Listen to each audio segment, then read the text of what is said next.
चिन्तासन्तानहन्तारो यत्पादां भुजरेणवः स्वीयानान्तान् निजाचार्यान् प्रणमामि मुहुर्मुहुः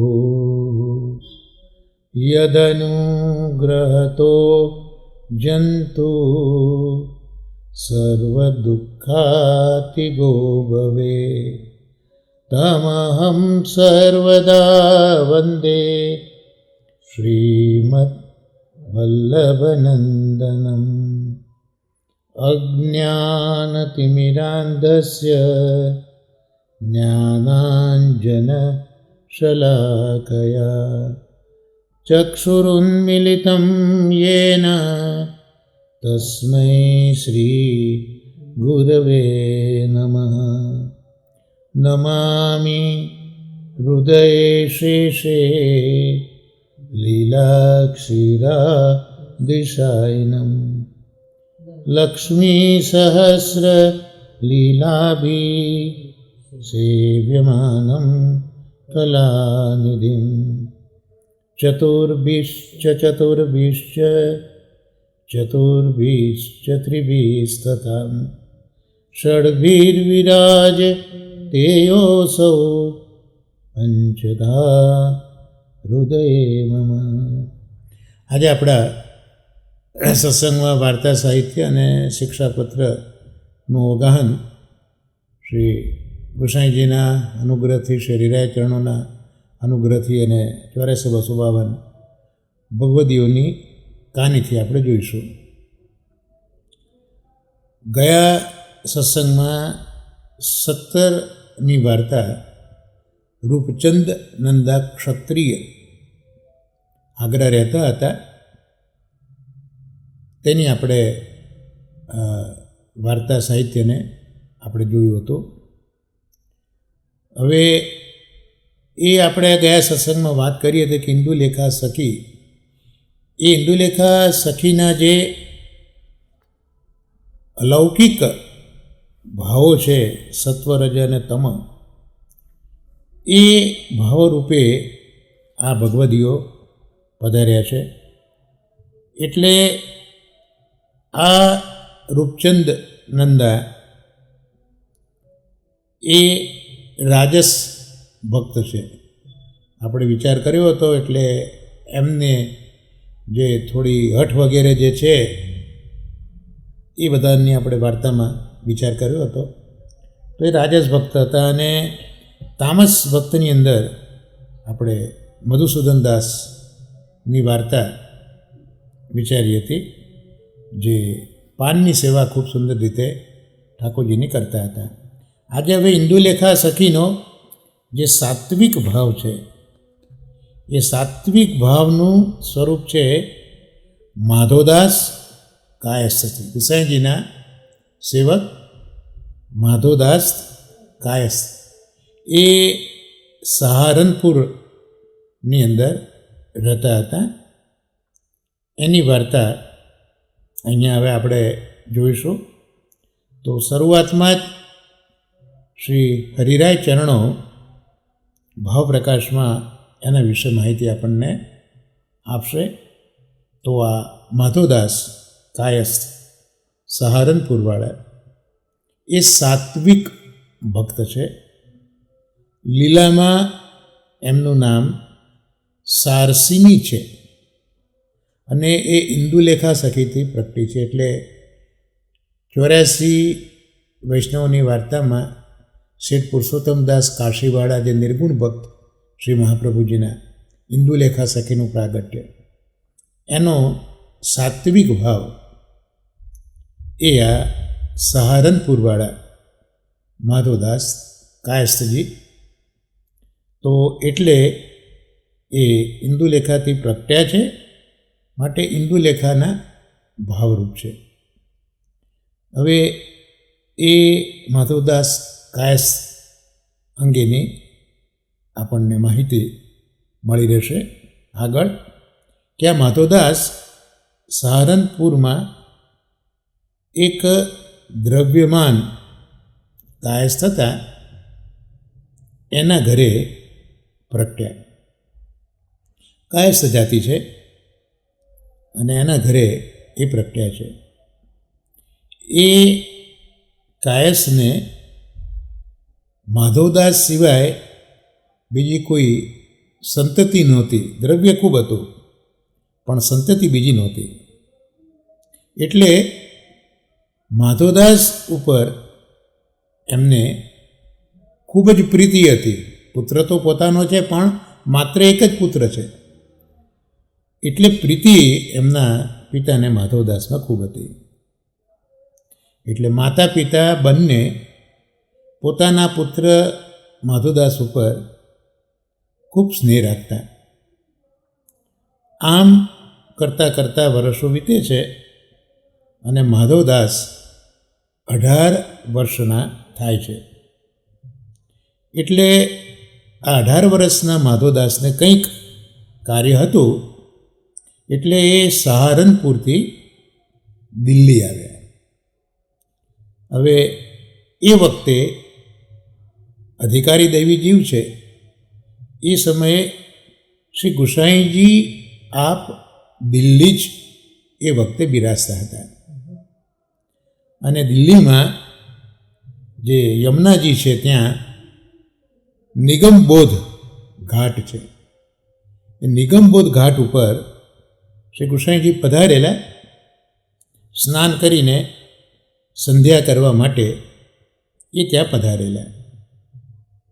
એટલે ત્યાં દિલ્હીના મુકામ દરમિયાન શ્રી ગુસાઈજી નિગમબોધ ઘાટ ઉપર સ્નાન અને સંધ્યા કરવા પધારતા. આ એમનો ગુસાઈજીનો ક્રમ હતો.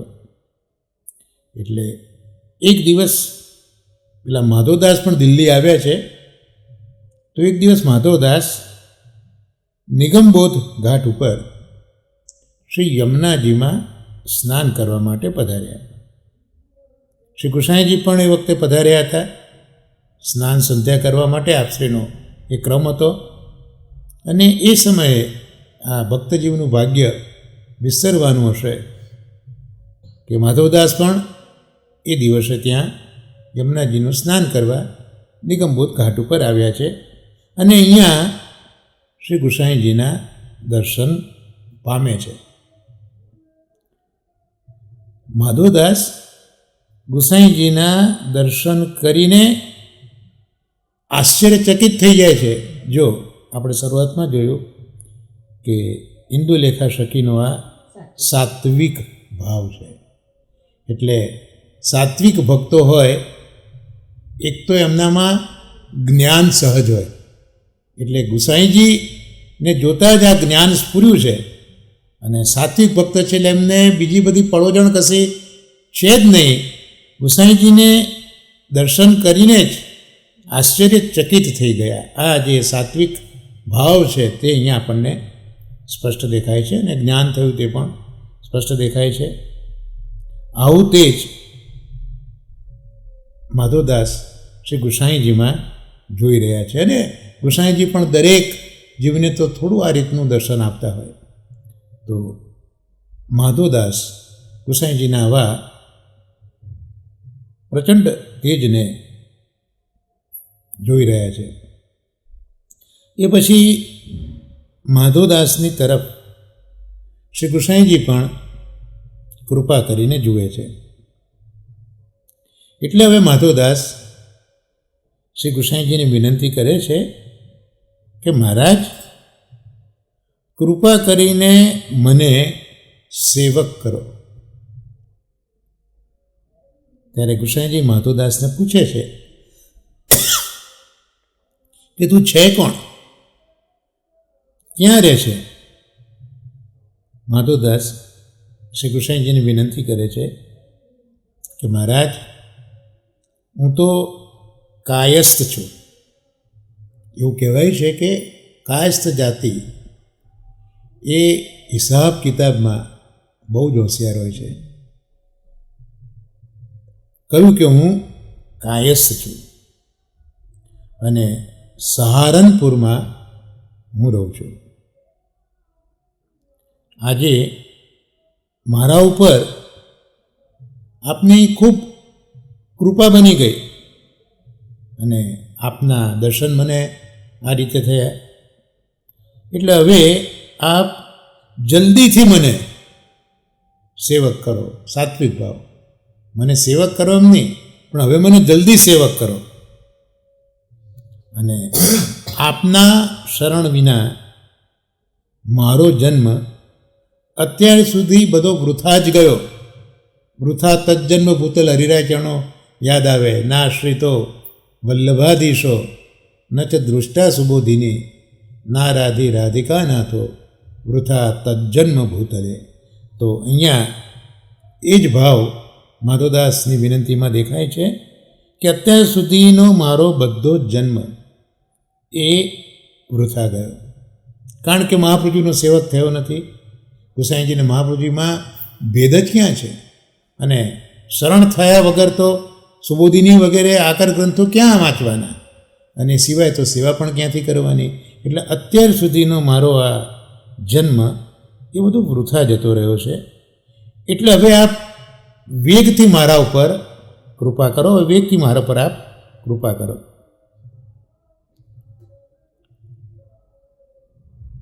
ત્યારે ગુસાઈજી માધવદાસની આરતી જુએ છે. પુષ્ટિ માર્ગમાં આરતી જ બહુ અગત્યની છે. હરિરાય ચરણો 5મા શિક્ષાપત્રમાં એ જ કહે છે, એ જ આજ્ઞા કરે છે કે જેટલી આરતી વધારે પ્રભુની એટલી સન્નિધિ વધારે. જેટલી આરતી કરીએ એટલી પ્રભુની સન્નિધિ વધારે ને વધારે નિકટ પ્રભુ બોલાવ્યા કરે.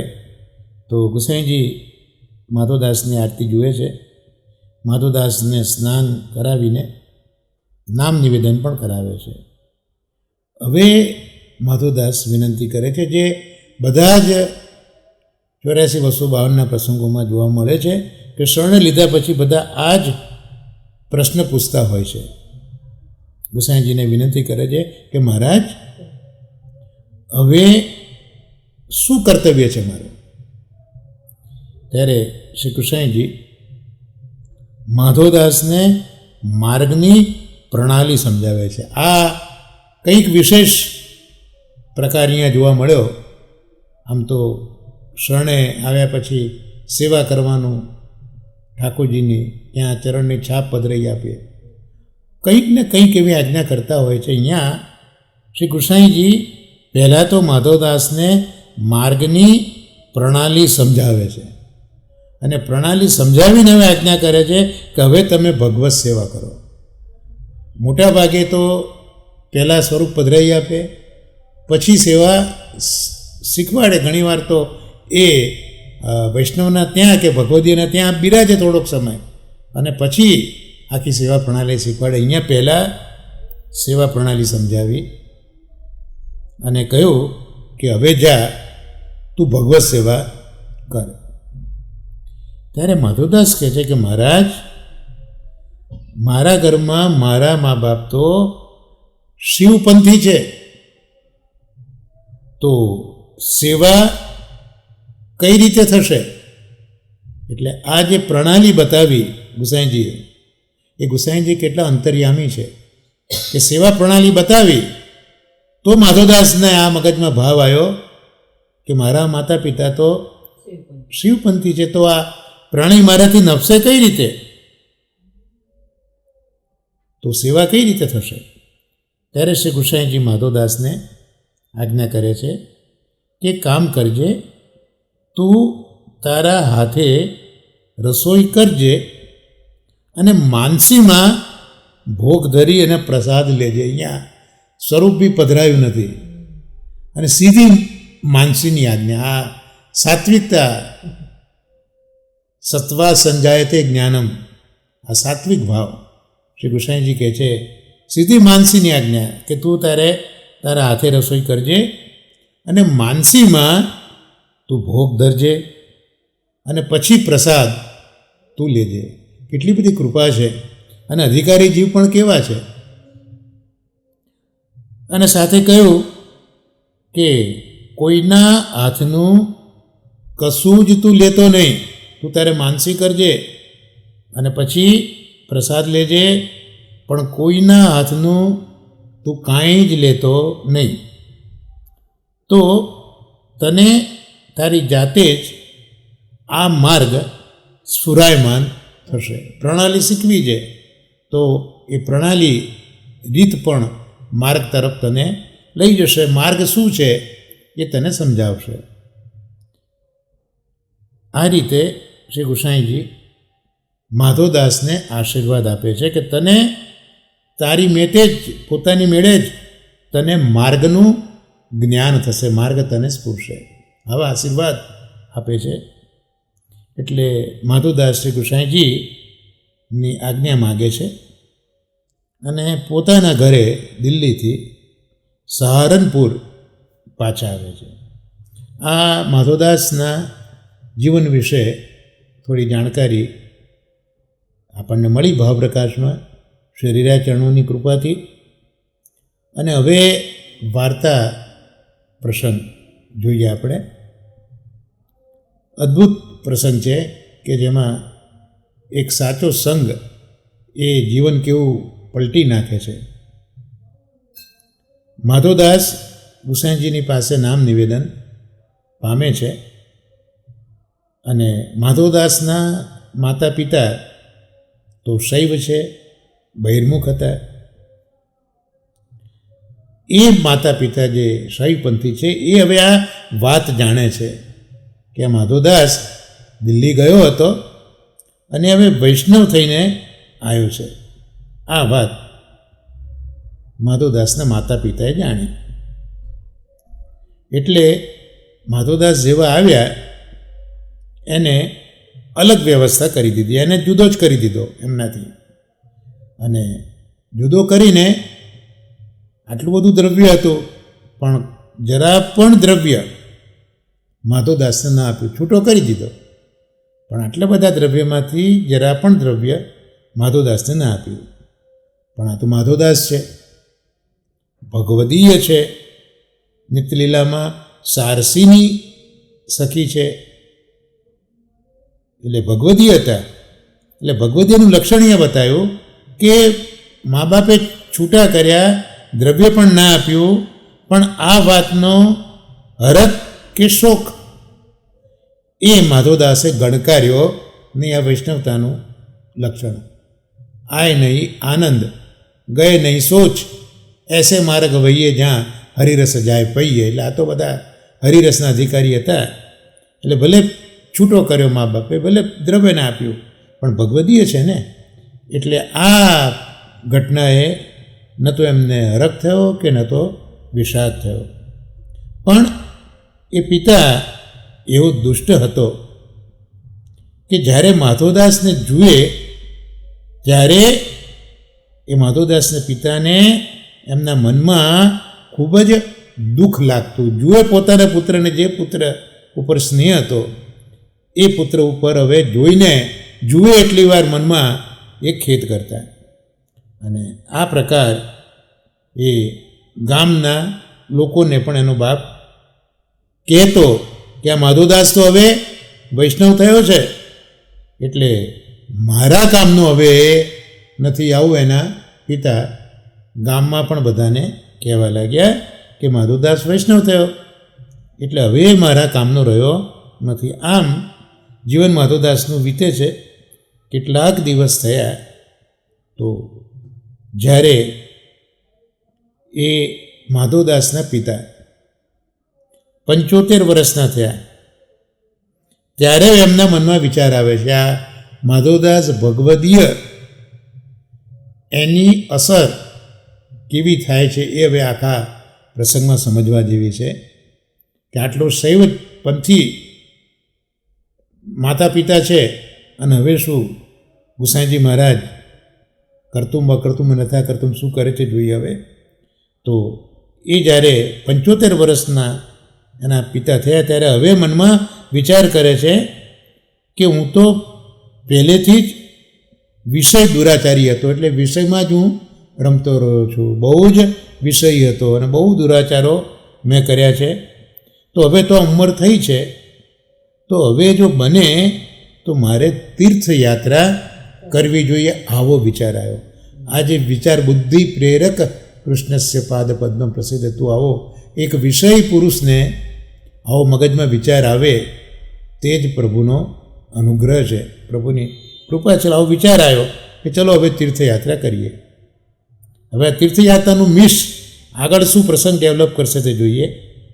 તો આ વિચાર કરીને માધવદાસનો પિતા પોતાની સ્ત્રીને સાથે લે છે અને 4,000 રૂપિયા ઘરેથી લઈને તીર્થયાત્રામાં આ પતિ પત્ની ચાલે છે. સાથે 4,000 રૂપિયા એટલે આજથી લગભગ 450 વર્ષ પહેલાંના 4,000 રૂપિયા એ સાથે લઈને ચાલે છે. અને બાકીનું જે દ્રવ્ય હતું ઘરમાં એ કોક જગ્યાએ ગોઠવી દીધું. અને ગોઠવ્યું એટલા માટે કે માધવદાસને ખબર ન પડે. એટલે એમને પાછું માધવ પોતાના પુત્ર ઉપર શંકા છે કે પાછું લઈ જશે તો, એટલે માધવદાસને ખબર ન પડે એટલા માટે બાકીનું બધું દ્રવ્ય હતું એવી જગ્યાએ સંતાડી દીધું કે માધવદાસને ખબર ન પડે. હવે એ તો ઘરેથી ચાલ્યા સહારનપુરથી માતા પિતા, અને ચાલીને પછી દિલ્હી નજીક એક પરામાં એ લોકો આવ્યા. ત્યારે રસ્તામાં મથુરાના ચોબા 10-20 ચોબા હશે એ એમને સામે આવીને મળે છે. આ પણ પ્રભુની ઈચ્છા, જ્યારે કોકને કંઈક માર્ગ ચીંધવો હોય કે કોક માર્ગે લઈ જવો હોય તો આ 10-20 મથુરિયા ચોબા સામે આવે છે.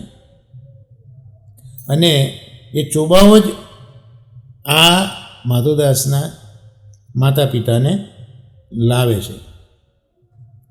અને ત્યાં આ મથુરિયા ચોબાઓ માધવદાસના પિતાને કહે છે કે તમે તીર્થયાત્રાએ જાઓ છો, તો તીર્થયાત્રાએ જો જવું હોય તો તમારે ગુરુની સન્મુખ થવું પડે. એટલે તમારે ગુરુમુખી થવું પડે, અને ગુરુમુખી થાવ અને પછી જાઓ તો જ તીર્થયાત્રાનું તમને ફલ મળે. એટલે તમે તીર્થયાત્રા કરવા જઈ રહ્યા છો, પણ ફલ ક્યારે મળશે? જો તમે કોકને ગુરુ કરો તો જ. એટલે પહેલાં ગુરુમુખી થાવ અને પછી તમે યાત્રા કરવા જાઓ તો તમારે જે ફલ જોઈએ છે તે મળશે. એટલે હવે આ 75 વર્ષના માતા પિતા થયા છે ને, એટલે કહે ને કે જમાનાના ખાધેલા આવે, જમાનો એમને જોયો છે એટલે તરત એ વિચારે છે. પેલા ચોબાઓએ જ્યારે કહ્યું ના હોય કે ગુરુમુખી થાવ, એટલે આ માધવદાસના પિતા મનમાં વિચારે છે કે આ લોકો દ્રવ્યની લાલચથી દ્રવ્ય લેવા માટે કોષ 20 ઉપરથી મને અહીંયા લઈને આવ્યા છે. જે સામે આવ્યા મને તો એ મારો સત્કાર કરવા નથી આવ્યા, પણ મને લઈ જવા માગે છે. અને એનું કારણ કે એમને દ્રવ્યની લાલચ છે, માટે લોકો મને અહીંયા લેવા આવ્યા અને હવે અહીંયા લઈને આવ્યા છે. અને પછી કહે છે કે મારા ગુરુ હોય તો એ મને કૃતાર્થ કરશે. મારા ગુરુ થઈને શું એ મને કૃતાર્થ કરશે? મનમાં બધું વિચારે છે કે આ ચોક્કસ મને 10-20 જણા લેવા આવ્યા છે, એટલે દૂર સુધી પૈસાની લાલચે આવ્યા છે, અને હવે મને ગુરુમુખી કરવાની વાત કરે છે. તો આ જે ગુરુ મને બતાવવા લઈ જાય છે, તો એ ગુરુ એ મને કૃતાર્થ કરશે ખરા? પેલું અખાએ ઘણું લખ્યું છે છપ્પામાં, એમાં પણ આવું જ લખ્યું છે કે મેં આ ગુરુ કર્યા પણ હું કંઈ કૃતાર્થ થયો નથી. એટલે આ બધા અનુભવી લોકોની વાતો તો મનમાં આ વિચારે છે કે મને એ ગુરુ કૃતાર્થ કરશે ખરા? એટલે હવે જો મારે શરણે જ જવું છે, હવે જો બુદ્ધિમાં કેવો ફેરફાર થાય છે, એટલે હવે મનમાં વિચારે છે કે જો હવે મારે શરણે જ જવું છે તો હું માધવદાસના ગુરુને જ શરણે જઈશ. આ તરત જ આખો કેટલો બધો પલટો આવી ગયો within A fraction of time. જે શૈવપંથી માધવદાસને વખોડતો હતો એ હવે વિચારે છે કે મારે ગુરુમુખી જ થવું છે, તો હવે હું માધવદાસના ગુરુના શરણે જ જાઉં. ગુરુમુખી તો થવાનું જ છે, પણ હવે માધવદાસના ગુરુને શરણે જવા. જો કેવી પ્રભુ બુદ્ધિની અંદર પલટો લાવી દે છે, ક્યાંથી ક્યાં શું કરે છે. પેલા જે ચોબાઓને મોકલ્યા પ્રભુએ જ પ્રેરીને મોકલ્યા ને, કે જેથી ચોબાઓ આવું કે અને પેલાના મનની અંદર આવા બધા વિચારો આવે. એટલે આ વાર્તાનું હાર્દ જ આ છે. એટલે આ ભાવ એના મનની અંદર નિર્ધારપૂર્વક નક્કી કરી લીધું કે આવું મારે કરવું છે. એટલે પેલા 10-20 ચોબા આવ્યા હતા, આમાંનું કોઈનું આ માધવદાસના પિતાએ માન્યું નહીં. અને એ માધવદાસના પિતા અને માતા બંને મથુરાથી સીધા પ્રયાગ ગયા. હવે સીધા પ્રયાગ ગયા એટલે થોડાક દિવસમાં મથુરાથી પ્રયાગ પહોંચ્યા અને ત્યાંથી અડેલ આવ્યા. એ વખતે શ્રી ગુસાઈજી અડેલ બિરાજતા હતા. ત્યારે દ્વારપાલના દ્વારા શ્રી ગુસાઈજીને ખબર કરાવી કે મહારાજ માધવદાસનો પિતા આવ્યો છે. પેલા દ્વારપાલ દ્વારા કેવડાવ્યું શ્રી ગુસાઈજીને કે માધવદાસના પિતા આવ્યા છે. એટલે પેલો જે પોરિયો હતો દ્વારપાલ એને ગુસાઈજીને ખબર આપી. ગુસાઈજી હવે એને ભીતર બોલાવે છે. ત્યારે બંને સ્ત્રી પુરુષ ભીતર આવી ગુસાઈજીના દર્શન કરીને ખૂબ જ આનંદ અનુભવે છે. ત્યારે ગુસાઈજી એમને બેસવાની આજ્ઞા કરે છે.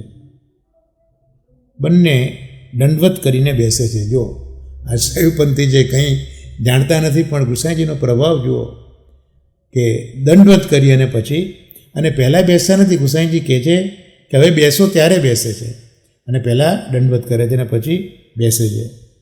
ત્યારે ગુસાઈજી સૌથી પહેલાં તો માધવદાસના સમાચાર પૂછે છે કે માધવદાસ શું કરે છે, આ કેટલા ભક્ત વત્સલ પ્રભુ છે કે પોતાના સેવકનો કેટલો બધો ખ્યાલ રાખે છે. અને આપ તો જાણતા હતા કે પિતા માતા શૈવપંથી છે, તો કેમ નપશે?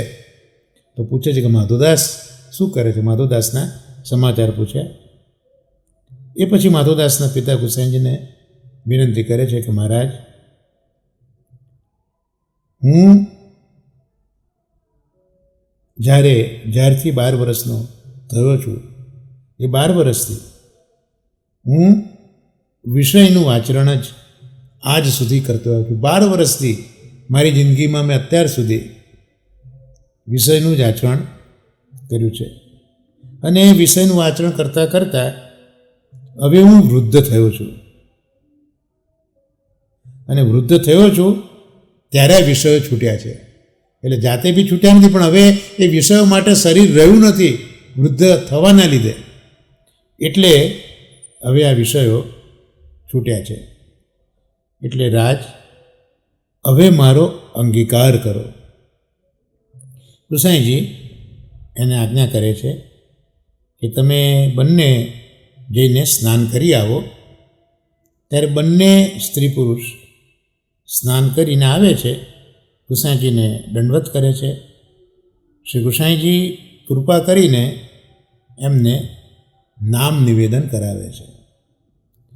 ત્યારે એમના મનમાં જે કંઈ બધું હતું એ મન બધી જ જગ્યાએથી હવે ફરી ગયું. ગુસાઈજી જેવું નામ નિવેદન કરાયું તો એમનું મન બધી જ જગ્યાએથી હવે ફરી ગયું. અને પોતાની સ્ત્રીને પૂછે છે કે હવે આગળ જઈને શું કરવું છે. નીકળ્યા હતા તીર્થ કરવા માટે, પણ જેવું નામ નિવેદન પામ્યા એ સાથે જ મનની બધી વાત હવે ફરી ગઈ. એટલે મન ચારે બાજુથી જે ફરતું ફરતું તે હવે સ્થિર થઈ ગયું. અને પોતાની પત્નીને હવે કહેવા લાગ્યા કે હવે આગળ જઈને શું કરવું છે, હવે આગળ ક્યાં જવાનું. હવે એના પિતા માધવદાસને કહે છે કે મારા મનના દોષ તો બધા દૂર થઈ ગયા છે. બ્રહ્મ સંબંધ કરનાર સર્વેશામ દેહ જીવયો સર્વદોષ નિવૃત્તિ દોષા પંચવિધા સ્મૃતા. તો અહીંયા બ્રહ્મ સંબંધ ગુસાઈજીએ કેવું કરાયું કે પેલાનો અનુભવ થયો કે મારા મનના દોષ દૂર થયા. વેદ એકો દોષ જીત ઈતતે જાત હૈ. યમુનાજીનું સવારના દર્શન કર્યું એ સાથે જ વેદ એકો દોષ જાત હૈ જીત તીતતે જ્યો હરિદેખ હિરન કી સંજ્ઞા. યમુનાજીના દર્શનથી આ ભાવ અશ્વસખાએ ગાયો છે કે યમુનાજીના દર્શન માત્રથી બધા દોષ ભાગેલા જુએ છે. કઈ રીતે ભાગે છે કે જેમ સિંહને જોઈને હરણની આખી ટોળકી ભાગે ને એના જેવું. એમ આ ગોસાઈજીના નામ નિવેદન પછી પેલાનું મન પણ એ સ્થિર થઈ ગયું અને કીધું કે મારા બધા દોષ એ હવે બધા દૂર થઈ ગયા છે. એટલે હવે તો આપણે એક કામ કરીએ, નિત્ય પ્રતિ અડેલમાં જ આપણે બેસી રહીએ. હવે કોઈ જગ્યાએ જવું નથી, અડેલમાં જ બેસી રહીએ. અને અડેલમાં બેસીને શું કરવાનું? શ્રી ગોસાઈજીના દર્શન કર્યા જ કરીએ. આમ કરતાં કરતાં ઘણા દિવસો અડેલમાં વીતી ગયા.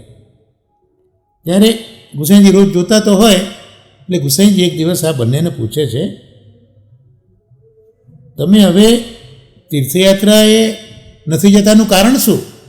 તમે તો નીકળ્યા હતા તીર્થયાત્રા કરવા, ઘણા દિવસથી હું તો અડેલમાં જોઉં છું, તો હવે તમે તીર્થયાત્રા કેમ નથી જતા? ત્યારે ગુસાઈજીને વિનંતી કરે છે કે મહારાજ, હવે અમારે તીર્થયાત્રાથી શું કામ છે? હવે અમારે તીર્થયાત્રાનું કામ નથી. અમે તો આ રાજના દ્વાર ઉપર જ બેસી રહીશું અને આપના દર્શન કર્યા જ કરીશું. મારો તો આવો મનોરથ છે. એમ હવે આ માધવદાસના પિતા કહી રહ્યા છે. ત્યારે ગુસાઈજી એમને કહે છે કે જો આવું ન કરો, આચાર્ય છે ને, અને વેદની પરંપરા, આચાર્ય એને કહેવાય કે જે વૈદિક પરંપરા જાણતા હોય અને જાણીને એનું પાલન કરતા હોય ને પાલન કરાવતા હોય. આચરયતિ ઇતિ આચાર્ય. એટલે પોતે હવે આ માધવદાસના માતા પિતાને કહે છે કે આવું ન કરો, તમારો નિર્ણય બરોબર નથી. એમ ભગવદીય કો લૌકિક હું રાખ્યો ચાહીએ. ભગવદીઓએ લૌકિક પણ રાખવું જોઈએ. તો એ વખતે આ માધવદાસના પિતા પાસે 4,000 રૂપિયા હતા. તો 4,000ની ઊંડી હતી એ ભંડારની અંદર આપી દીધી અને એમાંથી કરજ લીધું અને પુરોહિતને લઈને એ ગયા અને ગયા જઈને શ્રાદ્ધ કર્યું અને શ્રાદ્ધ કરીને પાછા અડેલ આવ્યા. આવીને પાછા ગુસાઈજીને દંડવત કર્યા. એટલે અડેલથી એ ગુસાઈજીની આજ્ઞા માનીને ગયા તો જઈ અને શ્રાદ્ધ તો કરી આવ્યા, પણ પાછા અડેલ આવી ગયા. અડેલમાં આવીને માધવદાસના પિતા માધવદાસને હવે સમાચાર લખે છે. શું લખે છે સમાચાર? જે પિતાએ પૈસા સંતાડી રાખ્યા હતા કે માધવદાસ લઈ ના લે, એ પિતાએ માધવદાસને પત્ર લખે છે કે ઘરમાં મેં આટલા ઠેકાણે દ્રવ્ય ધર્યું છે. બતાવી દીધું કે આટલી જગ્યાએ દ્રવ્ય ધર્યું છે. અને આ પત્ર સાથે એક માણસને ત્યાં સહારનપુર મોકલી આપ્યો અને એમાં લખ્યું કે આટલી જગ્યાએથી તું દ્રવ્ય ભેગું કરી લે અને અહીંયા તું એક વાર તો હવે આવી જ જા. પહેલાં જુદો કરેલો, પૈસા બી નહોતા આપ્યા, પણ જો આ સંઘનો પ્રતાપ, ગુસાઈજીનો અનુગ્રહ કે તને માર્ગ તને શીખવશે શું માર્ગ છે, તો તું જલ્દી હવે પૈસા લઈને આવી જા. તો એ પત્ર માધવદાસની પાસે આવ્યો. એ પત્ર વાંચીને માધવદાસ બહુ જ પ્રસન્ન થયો. પ્રસન્ન એટલા માટે નથી થયા કે પૈસા મળ્યા, પણ પ્રસન્ન એટલા માટે થયા કે હવે માતા પિતા ઉપર પણ શ્રી ગુસાઈજીની કૃપા થઈ છે. આખું માર્ગ એમનું ફરી ગયું છે. પછી માધવદાસ બધું જ દ્રવ્ય લઈને ગુસાઈજીના દર્શન માટે પોતાના દેશથી અડેલ ચાલ્યા. એટલે થોડાક દિવસમાં ત્યાં ગયા અને ગુસાઈજીના દર્શન પણ કર્યા. ત્યારે એ બંને જણ માધવદાસના માતા પિતા શ્રી ગુસાઈજીને વિનંતી કરે છે કે મહારાજ, અમે આપના ચરણારવિંદના દર્શન પ્રાપ્ત કર્યા એ આ માધવદાસનો પ્રતાપ છે, અમે આ માર્ગકાનીનો છે.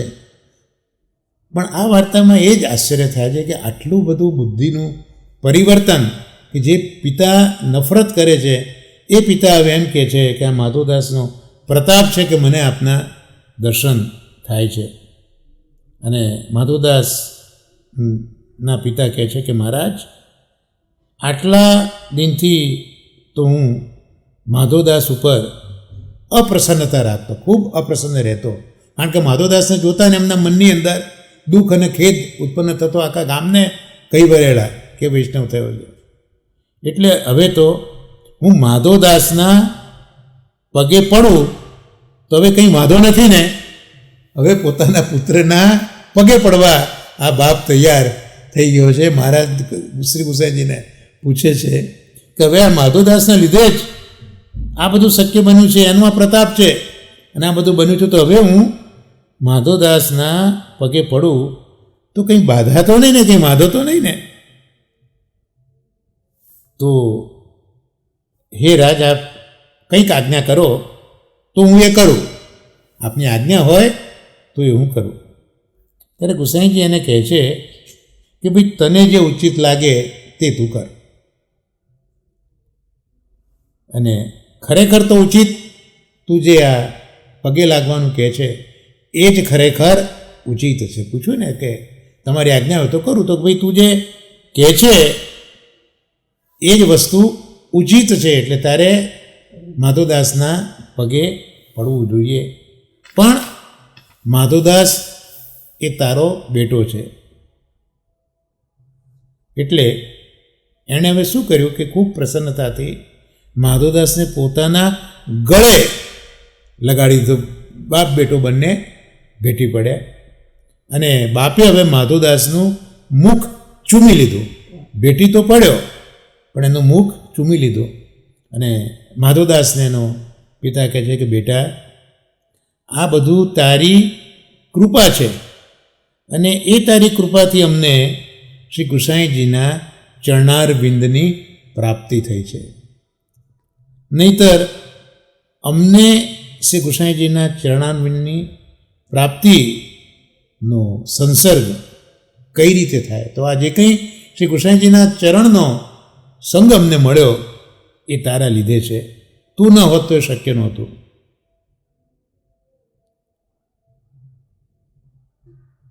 એટલે માધવદાસના આ વચન, એટલે માધવદાસ આ પિતાના વચન સાંભળીને કહે છે, એક જ વાત કરી, પ્રભુ સર્વસમર્થ છે. પ્રભુ સર્વસમર્થો હિ તતો નિશ્ચિંતતામ વ્રજેત. એટલે માધવદાસે એમના જીવનમાં 18 વર્ષની ઉંમરે એ શરણે આવ્યા અને એમના પિતા 75 વર્ષના થયા, એટલો જે ગાળો ત્યાં સુધી માધવદાસે આ બધું સહન જ કર્યું. પણ પ્રભુ સર્વસમર્થ છે, આ જ ભાવથી માધવદાસ આ સ્ટેજ ઉપર પહોંચ્યા છે કે પ્રભુ સર્વસમર્થ છે. એમને મન ફેરવતા કંઈ જ વિલંબ થતો નથી. એમને મન ફેરવવામાં જરા પણ વાર લાગતી નથી. પણ એક વસ્તુ છે કે પ્રભુ જેનો અંગીકાર કરે છે એને પ્રભુ કોઈ દિવસ છોડતા નથી. એટલે માધવદાસના આ વચન સાંભળી માતા પિતા બંને ખૂબ જ પ્રસન્ન થયા. માધવદાસના ઘરથી જે દ્રવ્ય લાયા હતા એ બધું એમને પિતાને સોંપી દીધું.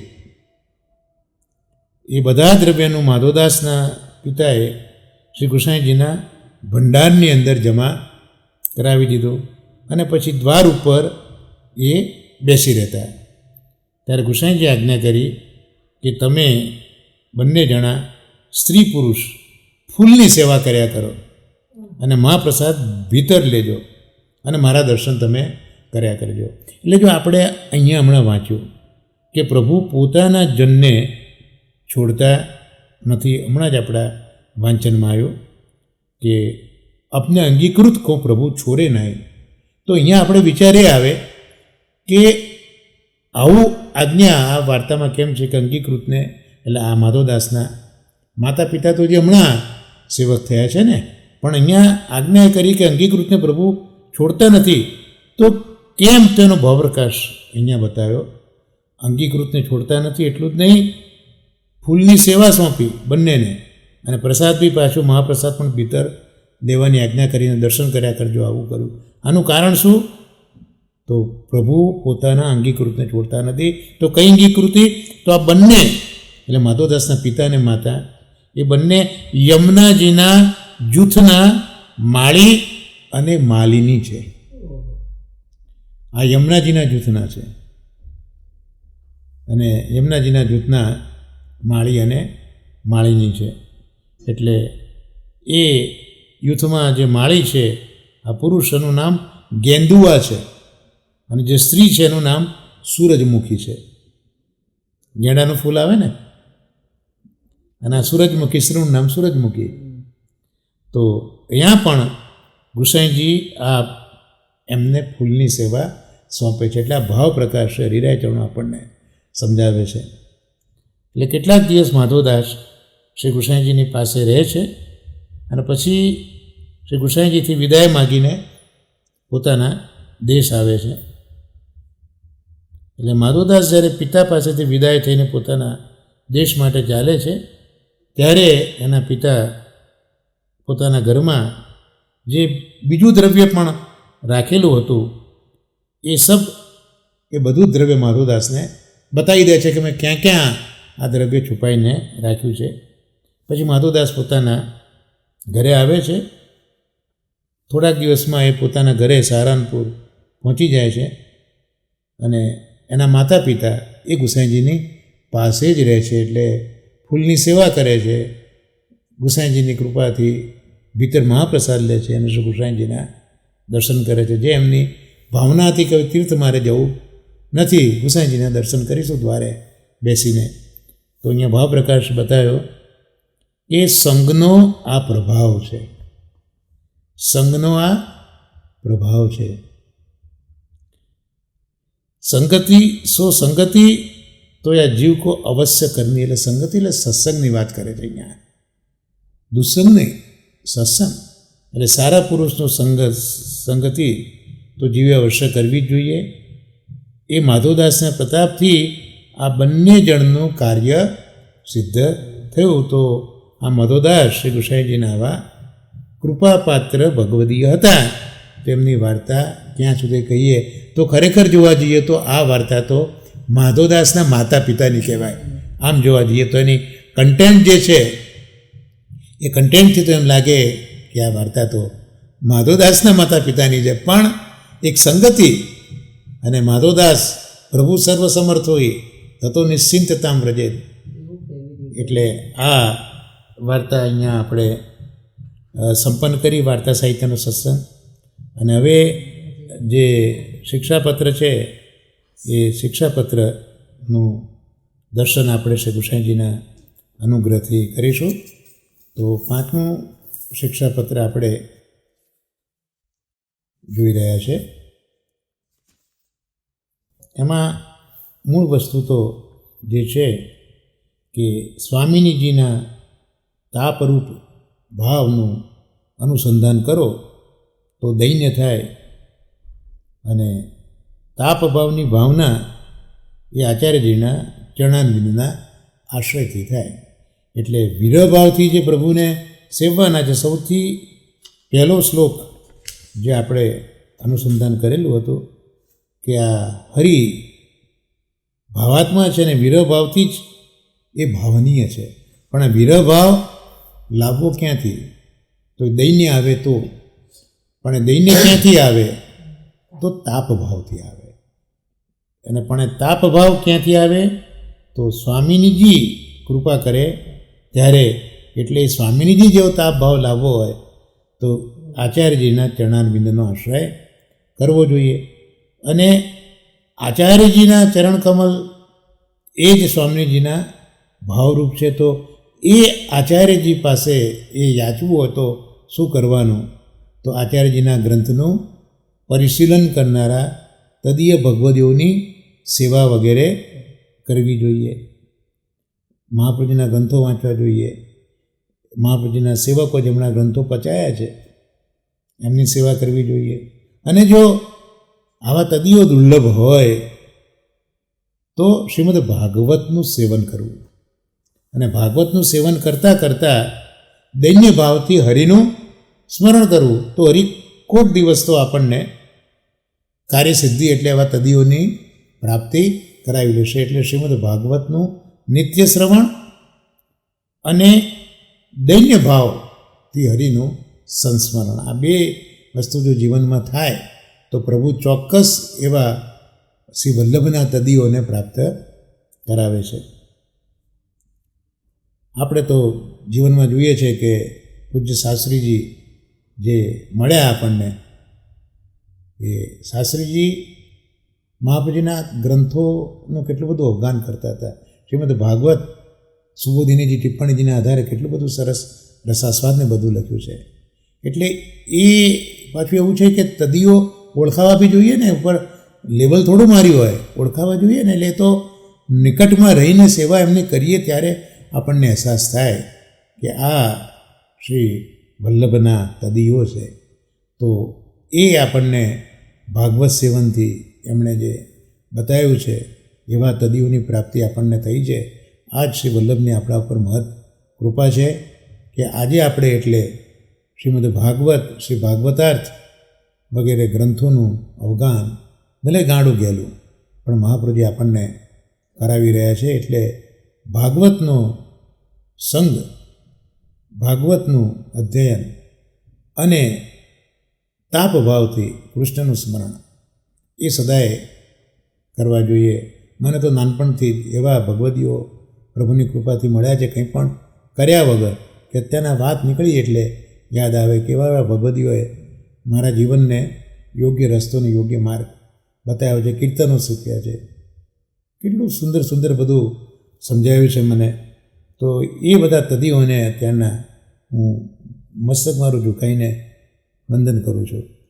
તો આ 6થા શ્લોક સુધીની આપણે સત્સંગની વાતો જોઈ હતી. હવે 7મો શ્લોક આપણે જોઈશું. એનો શ્લોક બોલી જઈએ. અષ્ટાક્ષર મહામંત્રો વક્તવ્ય ઇતિ નિશ્ચય સર્વદા સર્વભાવેન તેન સર્વં ભવિષ્યતિ. અહીંયા અષ્ટાક્ષર મહામંત્રો વક્તવ્યથી નિશ્ચય, એક નિશ્ચય કરી દીધો કે અષ્ટાક્ષર મહામંત્રનો સર્વભાવથી નિરંતર ઉચ્ચાર કરવો.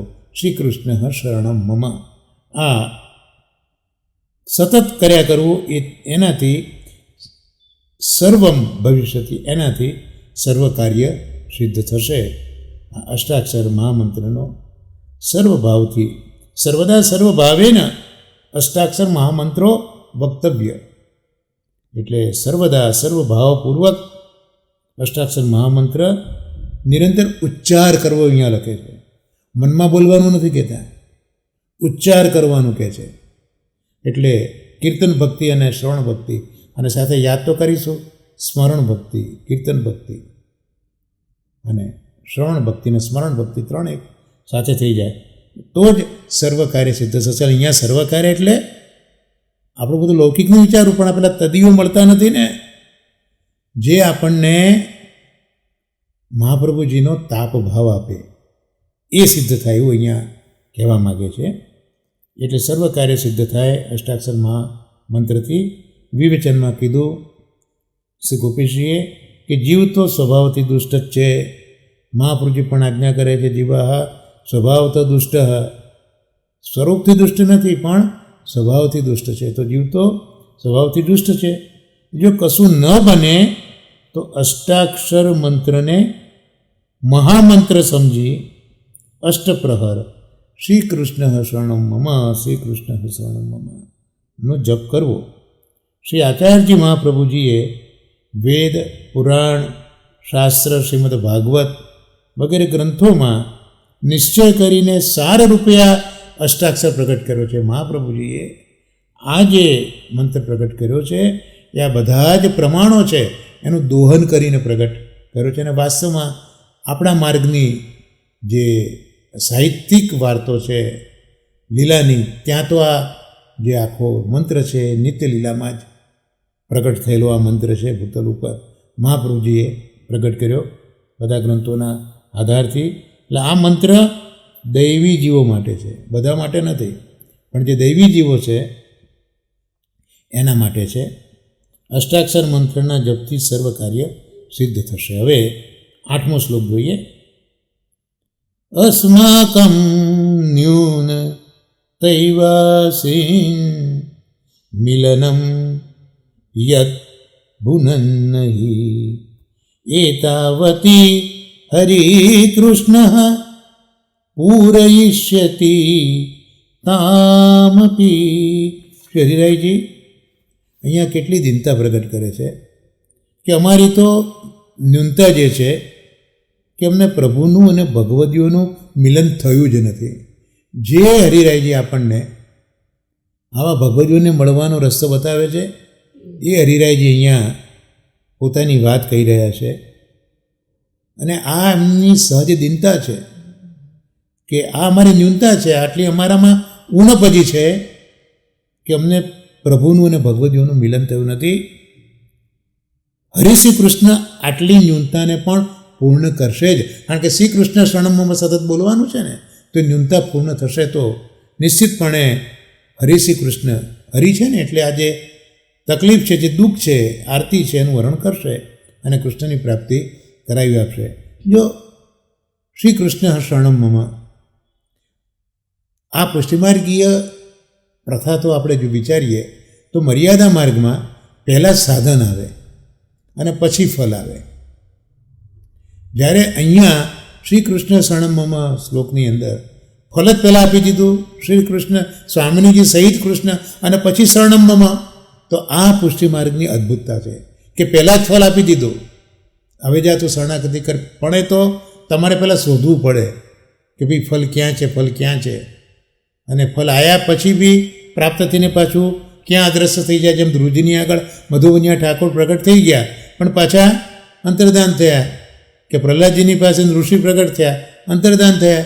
પણ અહીંયા આપણે તો જે આ ફલ મળ્યું કોઈ પણ જાતના શ્રમ વગર, એની શરણાગતિ કર્યા પછી પણ ફલ તો આપણી પાસે ને પાસે જ છે. એના પર વિવેચન કર્યું કે વિપ્ર યોગાત્મક પ્રભુ અતિ દુર્લભ છે. જીવ પોતાને તુચ્છ ગણી પ્રભુને મળવાની ઈચ્છા કરે તો જ સર્વ દુઃખ હરતા શ્રી કૃષ્ણ તેના મનોરથ પૂર્ણ કરે છે. જીવ સ્વભાવથી દુષ્ટ છે, અજ્ઞાનને લીધે પોતાનામાં ઉત્તમતા માની રહ્યો છે, એટલે જ પ્રભુ પોતાનો અનુભવ કરાવતા નથી. શ્રી ભાગવતમાં પિંગલાની કથા આવે છે 11મા સ્કંદની અંદર. પિંગલા એક સ્ત્રી એવી છે જે વ્યભિચાર કરી રહી છે, તૈયાર થઈને ઊભી રહી છે કે કોક ધનાઢ્ય માણસ આવે અને મને ધનની પ્રાપ્તિ થાય. બહુ રાહ જોઈને સજી ધજીને ઊભી છે, દૂરથી જુએ અને લાગે કે હમણાં આવશે, મનમાં વિચારે કે હમણાં આવશે, પણ કોઈ આવતું નથી. હારી થાકી અને મહાદુષ્ટ પછી અનુભવે સમજે છે અને પોતાની જાતને તુચ્છ ગણતા કહે છે, સંસાર કૂપે પતિતમ વિષય મૂષિતે ક્ષણમ ગ્રસ્તમ કાલા હિનાત્માનમ કોન્ય સ્ત્રાતુ મધીશ્વર. 11મા સ્કંદમાં 8મો અધ્યાય છે, 41મો શ્લોક. જે દત્તાત્રેયજી જે બધા 25 ગુરુઓ કર્યા છે, લોકો 24 કહે છે, મહાપ્રભુજી 25 કહે છે. એમાં પિંગલા પાસેથી શું શીખ્યા એ કથામાં પિંગલા શું કહી રહી છે દિનતાથી, કે જે આત્મા સંસારરૂપ કૂવામાં પડ્યો છે, જેના નેત્ર વિષયોથી ચોરાઈ ગયા છે, જે કાલરૂપ સર્પથી ગ્રસ્ત છે, એવા આત્માને ઈશ્વર વિના અન્ય કોણ રક્ષી શકે. એટલે અહીંયા પોતાનો આત્મા સંસારરૂપી કૂપની અંદર પડ્યો છે એવું પેલીને રિયલાઇઝ થાય છે. અને આંખોમાં તો માત્ર વિષયો જ છે, એટલે નેત્રો બીજું કંઈ જોતા જ નથી, અને કાળરૂપી સર્પે ગ્રસ્તો કર્યા છે. તો આવા આત્માને કોઈ તાકાત છે કે ઉગારે? ઈશ્વર વિના અને કોણ રક્ષી શકશે? આવું રિયલાઇઝ પેલી એક વ્યભિચારી સ્ત્રીને થાય છે, પતિત સ્ત્રીને થાય છે. આ પ્રકારે જ્યારે એને પોતાનો દોષ પૂર્યો ત્યારે એણે પોતાની તુચ્છતા જાણી અને પ્રભુની પ્રાર્થના કરી, તો પ્રભુએ એના ઉપર કૃપા કરી. એ જ પ્રકારે પુરુરવાની કથા આવે છે શ્રીમદ ભાગવતમાં. એટલે પુરુરવા પણ એ જ કહે છે કે જે વ્યભિચારીણી સ્ત્રીથી ચિત્ત ચોરાયેલું છે, જેનું એવા જીવને, એટલે કેવો જીવ છે? તો વ્યભિચારીણી સ્ત્રીએ ચિત્ત ચોર્યું છે એવો આ જીવ છે. અને આત્મામાં રમણ કરનાર, ઇન્દ્રિયજન્ય જ્ઞાનથી અગમ્ય એવા ઈશ્વર ભગવાન વિના અને કોણ મુક્ત કરવાને સમર્થ છે? તો આ જે જીવ ફસાયો છે વ્યભિચારી સ્ત્રી દ્વારા, તો પ્રભુ તો આત્મારામ છે. એ આત્મારામ પ્રભુ ઇન્દ્રિયોથી અગમ્ય છે. તો એવા ઈશ્વર કે ભગવાન જ આ વ્યભિચારીની સ્ત્રીથી જે ચિત્ત ચોરાયું છે એમાંથી છોડાવવા માટે સમર્થ છે, બીજું કોઈ સમર્થ નથી. એટલે આ પુરુરવાને પણ આ વાતનું જ્ઞાન થાય છે. તો આ પ્રકારે જ્યારે પુરુરવાને પણ પોતાનો દોષ સ્ફુર્યો ત્યારે પ્રભુએ તેના પર કૃપા કરી છે. આ રીતે આ માર્ગ તો દૈન્યનો છે. જ્યાં સુધી પોતાની જાતને ઉત્તમ માનીશું ત્યાં સુધી દૈન્ય આવતું નથી. આગળ જ પેલી વાર્તા આપણે જોઈ હતી ને, રાઘો દાસે મનમાં એમ થયેલું કે આ ગુસાઈજી બહાર મોકલે છે ચાચાજીને, મને મોકલે તો હું કેટલો ભણેલો છું. મનમાં આ ભાવ ગુસાઈજી જાણીને તરત જ કહ્યું હતું કે પાખંડ પ્રચુરેલો કે કૃષ્ણ એવ ગતિર્મમ. એ અહીંયા દૈન્ય જ્યાં સુધી નથી આવતું ત્યાં સુધી બધું નકામું છે. એટલે પોતાને તુચ્છ સમજી પ્રભુ મિલન માટે યત્ન કરે તો પ્રભુ છેવટે હરી છે, દુઃખ હરી લેશે અને કૃષ્ણ પોતાના મનોરથ પૂર્ણ કરશે. 9મો શ્લોક. ભવદ્ભીર્નૈવ કર્તવ્ય ક્ષોભો મનસી સર્વથા અસ્મિન માર્ગે યથૈવાર્તિ તથૈવ ફલસન્નિધિ. તમારે મનમાં ક્ષોભ સર્વથા ન જ કરવો, કારણ કે આ માર્ગમાં જેવી આરતી હોય તેવું જ ફલ નજીક આવી જતું હોય છે. વિવેચનમાં શ્રી ગોપેશજી ગુસાઈજીની વિજ્ઞપ્તિ ટાંકે છે ત્યાં ત્વદ દર્શનાવહીનસ્ય ત્વદીયસ્ય તુ જીવમ વ્યર્થમેવ યથાનાથ દુર્ભગાયા નવમ વયા. 9 જે વિજ્ઞપ્તિઓ લખી છે એ પૈકીની ત્રીજી વિજ્ઞપ્તિમાં 21મો શ્લોક ત્યાં ગુસાઈજી આજ્ઞા કરે છે કે હે નાથ, ત્વદ દર્શન નાથ હિનસ્ય, હે નાથ, તમારા દર્શન વગરના જે ત્વદીઓ છે, ત્વદીઓ એટલે તમારા શરણે આવેલા જીવો, એ માટે અહીંયા ત્વદીય શબ્દ મૂક્યો છે. તો હે નાથ, ત્વદ દર્શનાથ હિનસ્ય ત્વદીયસ્ય, તો હે નાથ, જે તમારા ત્વદીઓ તમારા દર્શન વિનાના છે એમનું જીવન કેવું છે? સ્ત્રીના દુર્ભાગી, સ્ત્રીના યૌવન જેવું છે. દુર્ભાગી સ્ત્રી હોય એના યૌવન જેવું છે, કારણ કે એને પતિના દર્શન નથી. ગુસાઈજી કહે છે કે હે નાથ, પુષ્ટિમાર્ગીય વૈષ્ણવ તમારા કહેવાય. પુષ્ટિમાર્ગીય વૈષ્ણવ તો તમારા કહેવાય. પુષ્ટિમ કાયને નિશ્ચય તમારા કહેવાય. એટલે જો કોઈ પણ ત્વદીય, એટલે તમારું શરણાગતિ, અહીંયા શરણાશ્રિત માટે ત્વદીય શબ્દ વાપર્યો છે.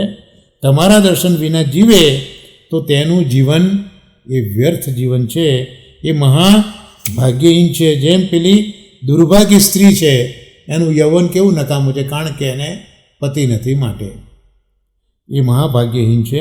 આ પ્રકારે પોતાને અભાગી, મહાદુષ્ટ સમજી મનમાં આરતી કરવી કે હે નાથ, હવે મારી શી દશા થશે?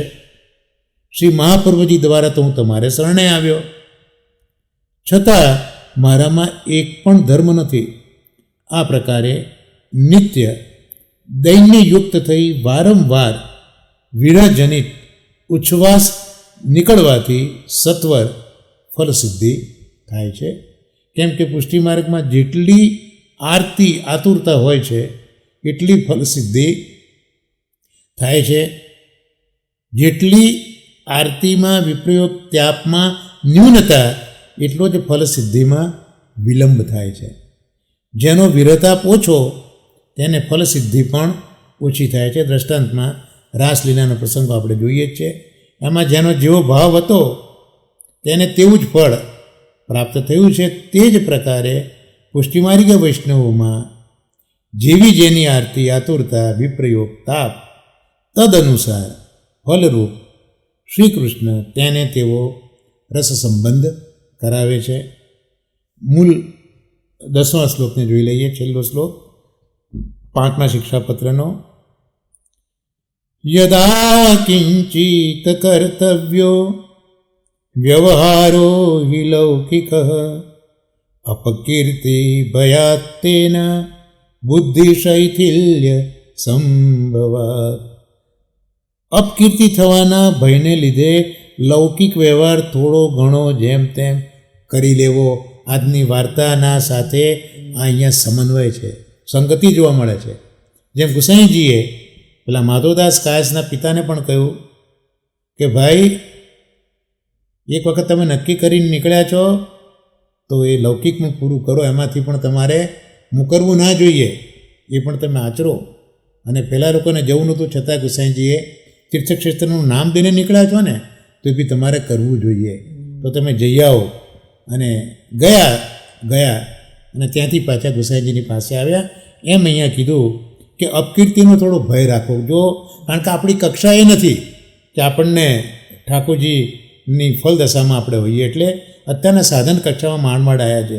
એટલે લૌકિક વ્યવહાર તો કરવો જ પડશે. એટલે લૌકિક વ્યવહાર જો નહીં કરીએ તો અપકીર્તિ થશે. તો અપકીર્તિ થવાના ભયને લીધે પણ લૌકિક વ્યવહાર તો થોડો ઘણો કરવો. હવે અપકીર્તિનો ભય કેમ લાગે? તો અપકીર્તિ થાય ને એટલે આપણી બુદ્ધિ શિથિલ બને. કારણ કે હજી આપણી જે સ્થિરતા નથી આવી ને, એટલે કોઈ ખરાબ બોલે એટલે આપણી બુદ્ધિ શિથિલ થાય. એટલે શિથિલ બુદ્ધિ થવાનો સંભવ રહે અપકીર્તિ જોઈને. એટલે અહીંયા કહ્યું છે કે અપકીર્તિ થવાના ભયના લીધે પણ લૌકિક વ્યવહાર થોડો ઘણો જેમ તેમ કર્યા કરવો, એ છોડવો નહીં આપણા જેવા જીવોએ. ત્યાં વિવેચન કર્યું કે વિપ્રયોગ આરતીનું સ્મરણ ત્યારે જ થાય જ્યારે લૌકિક વૈદિક કાર્યનો ત્યાગ કરવાથી અપકીર્તિ થાય. પણ હવે અપકીર્તિથી મનમાં ક્ષોભ થાય છે અને એટલે ક્રોધ સંભવે છે. અને એમ કરતાં નિજ માર્ગમાં બુદ્ધિ મંદ થાય છે.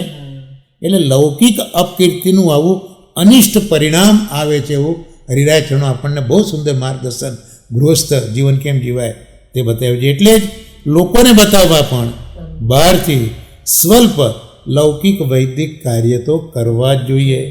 એ કાર્યોમાં આપણો ધર્મ ગુપ્ત રાખવો. લૌકિકત્વમ વૈદિકત્વમ કાપટ્યા તેસુન અન્યથા. લૌકિક વ્યવહારમાં મન આસક્ત ન કરવું. 2-4 ઘડી વ્યવહારમાં વ્યતીત કરી અને નિજ માર્ગમાં પાછું તત્પર રહેવું. તો આ રીતે શરીરાઈજી કૃત પંચમ શિક્ષાપત્ર વિરહ ભાવના ક્યાંથી લાવી, દૈન્ય ક્યાંથી લાવવું, તાપભાવ ક્યાંથી લાવો, શ્રી ગુસાઈજીનું શરણ. ગુસાઈજી તો ત્યાંના વિદ્યમાન દેખાતા નથી આપણને. તેમના ગ્રંથો વાંચો.